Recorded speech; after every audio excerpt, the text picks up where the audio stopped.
ವೃಷಭ ರಾಶಿಯ ಜಾತಕದವರೇ, ಇಂದಿನ ಈ ವಿಶ್ಲೇಷಣೆ ಯಾವುದೇ ಸಾಮಾನ್ಯ ಭವಿಷ್ಯವಾಣಿಯಲ್ಲ. ಇದು ನಾನು ನಿಮ್ಮ ಜನ್ಮ ಕುಂಡಲಿಯ ಬರ್ತ್ ಚಾರ್ಟ್ ಆಳವಾದ ವಿಷಯಗಳನ್ನು ವಿಶ್ಲೇಷಿಸುತ್ತೇನೆ. ಅದು ಈ ಗ್ರಹಣದಿಂದ ನೇರವಾಗಿ ಪ್ರಭಾವಿತವಾಗುತ್ತಿದೆ. ನಾವು ಕೇವಲ ಘಟನೆಗಳನ್ನು ಮುನ್ಸೂಚಿಸುವುದಿಲ್ಲ, ಬದಲಾಗಿ ಗ್ರಹಗಳ ಈ ಗಣಿತವು ನಿಮ್ಮ ಜೀವನದಲ್ಲಿ ಹೇಗೆ ಕೆಲಸ ಮಾಡುತ್ತಿದೆ, ಯಾವ ನಿರ್ದಿಷ್ಟ ದಿನಾಂಕದಂದು ನೀವು ಹೆಚ್ಚು ಜಾಗರೂಕರಾಗಿರಬೇಕು ಮತ್ತು ಈ ಖಗೋಳ ಶಕ್ತಿಯನ್ನು ನಿಮ್ಮ ಲಾಭ ಮತ್ತು ಯಶಸ್ಸಾಗಿ ಪರಿವರ್ತಿಸಬಲ್ಲ ನಿಖರವಾದ ವೈದಿಕ ಪರಿಹಾರಗಳು ಯಾವುವು ಎಂಬುದನ್ನು ಅರ್ಥ ಮಾಡಿಕೊಳ್ಳುತ್ತೇವೆ. ನಿಮ್ಮ ಲಗ್ನವು ವೃಷಭವಾಗಿದ್ದರೆ ಅಥವಾ ನಿಮ್ಮ ಚಂದ್ರರಾಶಿ ವೃಷಭವಾಗಿದ್ದರೆ ಈ ವಿಶ್ಲೇಷಣೆ ಸಂಪೂರ್ಣವಾಗಿ ನಿಮಗಾಗಿಯೇ ಇದೆ. ಮೊದಲನೆಯದಾಗಿ, ಈ ಖಗೋಳ ಘಟನೆಯ ಸಮಯ ಮತ್ತು ಅದರ ಮೂಲ ಜ್ಯೋತಿಷ್ಯ ಸ್ವರೂಪವನ್ನು ಅರ್ಥ ಮಾಡಿಕೊಳ್ಳೋಣ. 2026ನೇ ಇಸವಿ ಆಗಸ್ಟ್ 12ರಂದು ಈ ಸೂರ್ಯಗ್ರಹಣವು ರಾತ್ರಿ 9:04 ಪ್ರಾರಂಭವಾಗಿ ಆಗಸ್ಟ್ 13ರ ಮುಂಜಾನೆ 4:25 ಪ್ರಭಾವಶಾಲಿಯಾಗಿರುತ್ತದೆ. ಇದು ಕಂಕಣ ವಲಯಾಕಾರದ ಸೂರ್ಯಗ್ರಹಣವಾಗಿರುತ್ತದೆ. ಭೌಗೋಳಿಕ ದೃಷ್ಟಿಯಿಂದ ಈ ಗ್ರಹಣವು ಮುಖ್ಯವಾಗಿ ರಷ್ಯಾ, ಯುರೋಪ್, ಕೆನಡಾ ಮತ್ತು ಅಮೆರಿಕದ ಕೆಲವು ಭಾಗಗಳಲ್ಲಿ ಗೋಚರಿಸುತ್ತದೆ. ಇದು ಭಾರತದಲ್ಲಿ ಕಾಣಿಸದಿರುವ ಕಾರಣ ಸೂತಕ ಕಾಲಕ್ಕೆ ಸಂಬಂಧಿಸಿದ ನಿಯಮಗಳು ಇಲ್ಲಿ ಅನ್ವಯಿಸುವುದಿಲ್ಲ. ಧಾರ್ಮಿಕ ದೃಷ್ಟಿಕೋನದಿಂದ ಇದರ ಹಾನಿಕಾರಕ ಪರಿಣಾಮಗಳ ಬಗ್ಗೆ ಹೆದರುವ ಅಗತ್ಯವಿಲ್ಲ. ಆದಾಗ್ಯೂ ವಿಜ್ಞಾನ ಮತ್ತು ವೈದಿಕ ಜ್ಯೋತಿಷ್ಯ ಎರಡೂ ಸ್ಪಷ್ಟವಾಗಿ ನಂಬುವುದೇನೆಂದರೆ, ಬ್ರಹ್ಮಾಂಡದಲ್ಲಿ ಗ್ರಹಗಳ ಇಷ್ಟೊಂದು ದೊಡ್ಡ ಸಂಯೋಗವಿದ್ದಾಗ ಅದರ ವಿದ್ಯುತ್ಕಾಂತೀಯ ಎಲೆಕ್ಟ್ರೋಮ್ಯಾಗ್ನೆಟಿಕ್ ಅಲೆಗಳು ಭೂಮಿಯ ಇಡೀ ವಾತಾವರಣದ ಮೇಲೆ ಪರಿಣಾಮ ಬೀರುತ್ತವೆ. ನೀವು ಪ್ರಪಂಚದ ಯಾವುದೇ ಭಾಗದಲ್ಲಿ ವಾಸಿಸುತ್ತಿದ್ದರೂ ನಿಮ್ಮ ಜನ್ಮ ಕುಂಡಲಿಯ ಮೇಲೆ ಈ ಗೋಚಾರದ ಪ್ರಭಾವವು 100% ಇರುತ್ತದೆ. ಈಗ ನಿಮ್ಮ ಜನ್ಮ ಕುಂಡಲಿಯ ತಾಂತ್ರಿಕ ಅಂಶಗಳ ಬಗ್ಗೆ ಮಾತನಾಡೋಣ.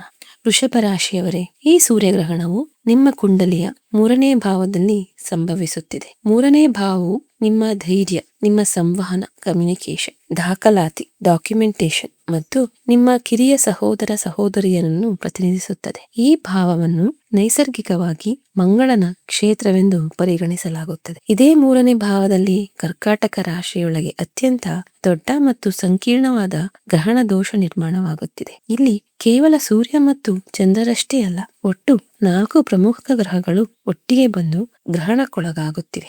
ನಿಮ್ಮ 4ನೇ ಭಾವದ ಅಂದರೆ ತಾಯಿ, ಸುಖ ಮತ್ತು ರಿಯಲ್ ಎಸ್ಟೇಟ್ನ ಅಧಿಪತಿಯಾದ ಸೂರ್ಯ, ನಿಮ್ಮ ಇದೇ 3ನೇ ಭಾವದ ಅಧಿಪತಿಯಾದ ಚಂದ್ರ, ನಿಮ್ಮ 8ನೇ ಭಾವದ ಅಂದರೆ ಹಠಾತ್ ಘಟನೆಗಳ ಮತ್ತು 11ನೇ ಭಾವದ ಅಂದರೆ ಲಾಭ ಮತ್ತು ನೆಟ್ವರ್ಕ್ನ ಅಧಿಪತಿಯಾದ ಗುರು, ಮತ್ತು ಕೊನೆಯದಾಗಿ ನಿಮ್ಮ 2ನೇ ಭಾವದ ಅಂದರೆ ಹಣ ಮತ್ತು 5ನೇ ಭಾವದ ಅಂದರೆ ಬುದ್ಧಿಯ ಅಧಿಪತಿಯಾದ ಬುಧ. ಈ 4 ಗ್ರಹಗಳು ಕರ್ಕಾಟಕ ರಾಶಿಯ ಆಶ್ಲೇಷ ನಕ್ಷತ್ರದಲ್ಲಿ ಗೋಚಾರ ಮಾಡುತ್ತಿವೆ.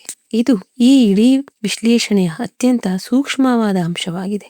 ಆಶ್ಲೇಷ ನಕ್ಷತ್ರವು ಬುಧನ ನಕ್ಷತ್ರವಾಗಿದೆ. ಇದರ ಸಂಕೇತವು ಸುತ್ತಿಕೊಂಡಿರುವ ಹಾವನ್ನು ಸೂಚಿಸುತ್ತದೆ. ಈ ನಕ್ಷತ್ರದ ಶಕ್ತಿಯಲ್ಲಿ ಅತ್ಯಂತ ಆಳವಾದ ಭ್ರಮೆ ಇರುತ್ತದೆ. ಮನುಷ್ಯನು ನಿಧಾನವಾಗಿ ಸಿಕ್ಕಿಹಾಕಿಕೊಳ್ಳುವಂತಹ ಮಾನಸಿಕ ಹಿಡಿತ ಇದಾಗಿದೆ. 4 ಪ್ರಮುಖ ಗ್ರಹಗಳು ಈ ಸರ್ಪ ನಕ್ಷತ್ರದ ಪ್ರಭಾವದಲ್ಲಿ ನಿಮ್ಮ ಸಂವಹನ ಭಾವದಲ್ಲಿ ನೆಲೆಗೊಂಡಾಗ ಜೀವನದ 4 ಪ್ರಮುಖ ಕ್ಷೇತ್ರಗಳಲ್ಲಿ ಇದರ ಫಲಿತಾಂಶಗಳು ಸ್ಪಷ್ಟವಾಗಿ ಗೋಚರಿಸುತ್ತವೆ. ಮೊದಲ ಮತ್ತು ಆಳವಾದ ಪ್ರಭಾವವು ನಿಮ್ಮ ಯೋಚಿಸುವ, ಅರ್ಥ ಮಾಡಿಕೊಳ್ಳುವ, ನಿರ್ಧಾರಗಳನ್ನು ತೆಗೆದುಕೊಳ್ಳುವ ಮತ್ತು ಮಾತನಾಡುವ ರೀತಿಯ ಮೇಲೆ ಬೀಳುತ್ತದೆ. ಆಗಸ್ಟ್ 12ರ ಆಸುಪಾಸಿನ 15 ದಿನಗಳು ನಿಮಗೆ ಅತ್ಯಂತ ನಿರ್ಣಾಯಕ ಸಮಯವಾಗಿದೆ. ನಿಮ್ಮ ಮಾತಿನ ಅಧಿಪತಿಯಾದ ಬುಧನು ಆಶ್ಲೇಷ ನಕ್ಷತ್ರದ ಭ್ರಮೆಯಲ್ಲಿ ಸಿಲುಕಿದ್ದಾನೆ. ಅಂತಹ ಪರಿಸ್ಥಿತಿಯಲ್ಲಿ ನಿಮ್ಮಲ್ಲಿ ಅತಿಯಾದ ಆತ್ಮವಿಶ್ವಾಸ, ಓವರ್ ಕಾನ್ಫಿಡೆನ್ಸ್ ಬರಬಹುದು. ನೀವು ಸಂಪೂರ್ಣವಾಗಿ ಸರಿಯಾದ ವಿಷಯವನ್ನು ಹೇಳುತ್ತಿದ್ದೀರಿ ಎಂದು ನಿಮಗೆ ಅನಿಸುತ್ತದೆ, ಆದರೆ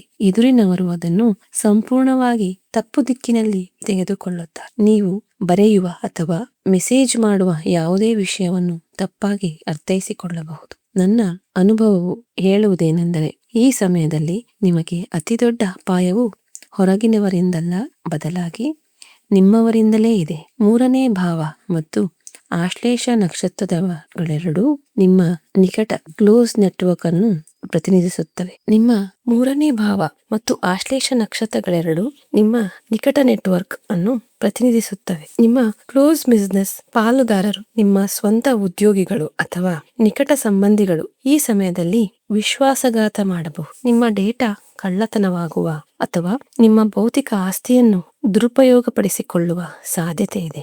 ಆಗಸ್ಟ್ನ ಈ ತಿಂಗಳಲ್ಲಿ ನಿಮ್ಮ ಮುಂದೆ ಅತ್ಯಂತ ಆಕರ್ಷಕವಾದ ಆಫರ್ಗಳು ಬರಬಹುದು, ಆದರೆ ಅವುಗಳ ಒಳಗೆ ಕೆಲವು ಕಾನೂನು ಬಲೆಗಳು, ಲೀಗಲ್ ಟ್ರ್ಯಾಪ್ ಅಡಗಿರಬಹುದು.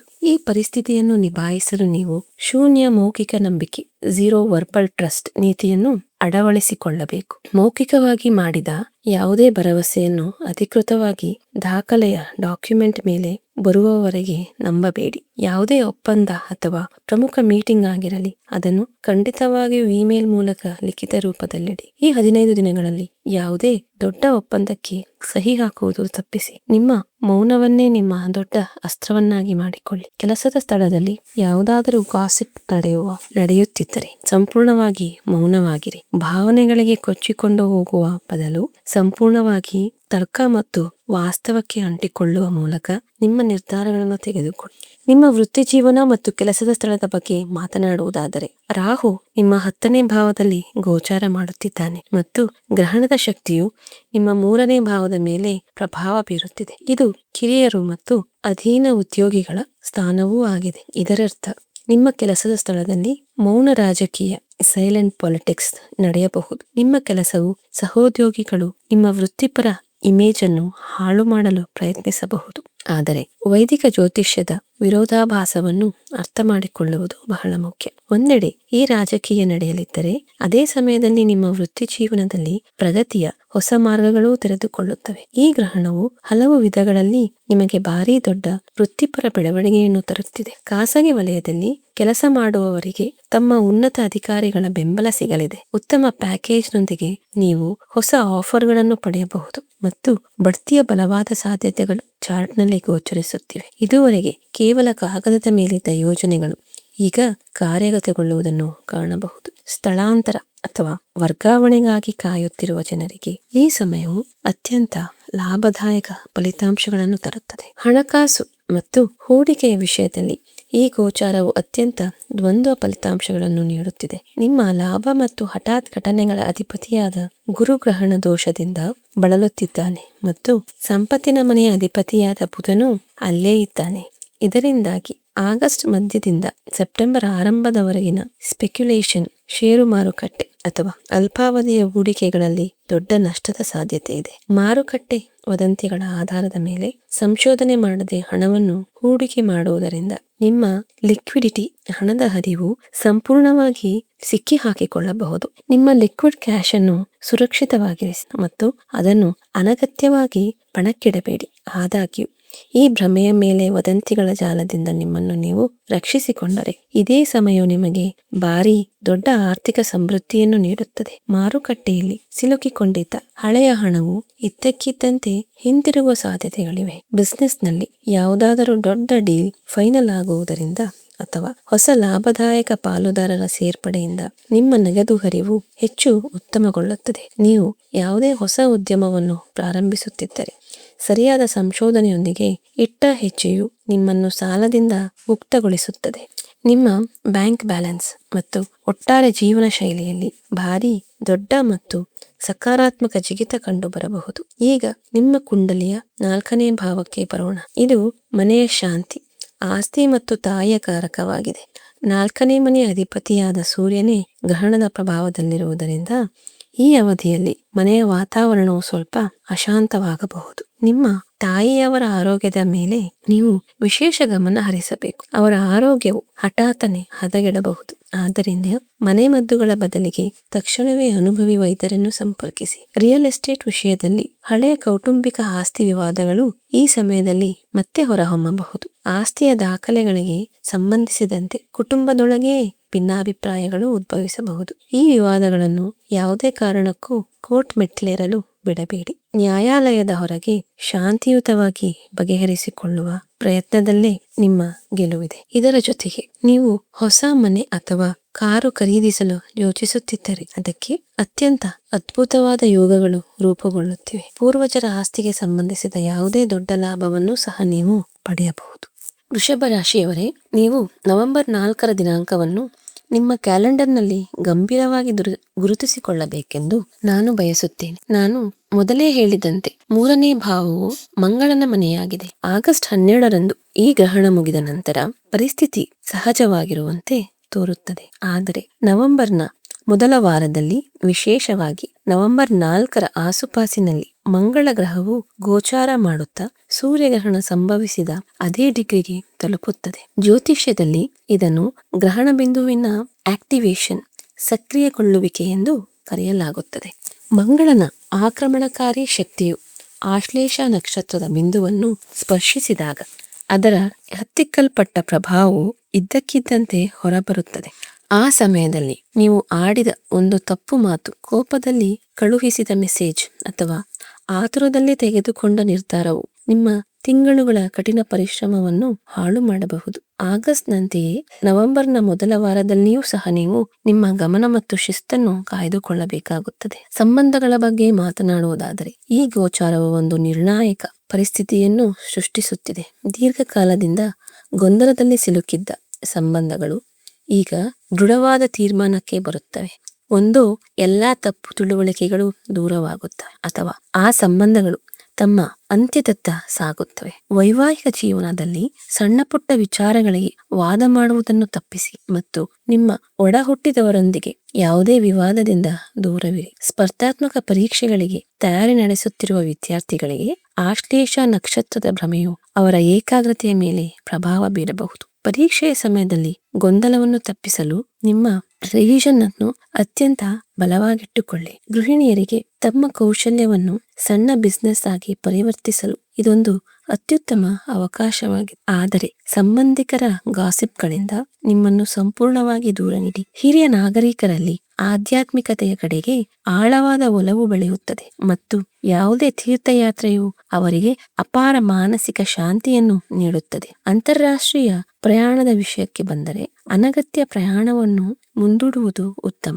ಆದಾಗ್ಯೂ ಪರ್ಮನೆಂಟ್ ರೆಸಿಡೆನ್ಸಿಗಾಗಿ ಕಾಯುತ್ತಿರುವವರು ಈ ಸಮಯದಲ್ಲಿ ಅತ್ಯಂತ ಸಕಾರಾತ್ಮಕ ಸುದ್ದಿಗಳನ್ನು ಪಡೆಯಬಹುದು. ಈಗ ಗ್ರಹಗಳ ಶಕ್ತಿಯನ್ನು ಸಮತೋಲನಗೊಳಿಸಲು ಅಗತ್ಯವಿರುವ ನಿಖರವಾದ ವೈದಿಕ ಪರಿಹಾರಗಳತ್ತ ಗಮನ ಹರಿಸೋಣ. ನಿಮ್ಮ ಮಾತು ಮತ್ತು ಬುದ್ಧಿಯ ಅಧಿಪತಿಯಾದ ಬುಧನು ಆಶ್ಲೇಷ ನಕ್ಷತ್ರದ ಭ್ರಮೆಯಲ್ಲಿದ್ದಾನೆ. ಆದ್ದರಿಂದ ನೀವು ಉತ್ತಮ ಗುಣಮಟ್ಟದ ಪಚ್ಚೆ ಹರಳನ್ನು ಎಮರಾಲ್ಡ್ ಧರಿಸಬಹುದು. 5 ರಿಂದ 6 ರತಿ ತೂಕದ ಚಿನ್ನ ಅಥವಾ ಬೆಳ್ಳಿಯ ಉಂಗುರವನ್ನು ಮಾಡಿಸಿ ಅದನ್ನು ನಿಮ್ಮ ಕಿರುಬೆರಳಿನಲ್ಲಿ ಧರಿಸಿ. ಪುರುಷರು ಇದನ್ನು ಬಲಗೈಗೆ ಮತ್ತು ಮಹಿಳೆಯರು ಎಡಗೈಗೆ ಬುಧವಾರದಂದು ಪ್ರಾಣ ಪ್ರತಿಷ್ಠೆ ಮಾಡಿಸಿ ಧರಿಸಬೇಕು. ಇದರೊಂದಿಗೆ ಓಂ ಬುಂ ಬುಧಾಯ ನಮಃ ಮಂತ್ರವನ್ನು ನಿಯಮಿತವಾಗಿ ಜಪಿಸುವುದರಿಂದ ನಿಮ್ಮ ಸಂವಹನದಲ್ಲಿ ಅಡೆತಡೆಗಳು ದೂರವಾಗುತ್ತವೆ. ಗುರು ಮತ್ತು 8ನೇ ಭಾವದ ಪ್ರಭಾವವನ್ನು ಸಮತೋಲನಗೊಳಿಸಲು ನೀವು ಹಳದಿ ಪುಷ್ಯರಾಗವನ್ನು ಯಾವುದೇ ಕಾರಣಕ್ಕೂ ಧರಿಸಬಾರದು ಎಂಬುದನ್ನು ನೆನಪಿನಲ್ಲಿಡಿ. ಗುರುವು ನಿಮ್ಮ 8ಮ ಭಾವದ ಅಧಿಪತಿಯಾಗಿದ್ದಾನೆ. ಪುಷ್ಯರಾಗವನ್ನು ಧರಿಸುವುದರಿಂದ ಹಠಾತ್ ನಷ್ಟಗಳು ಹೆಚ್ಚಾಗಬಹುದು.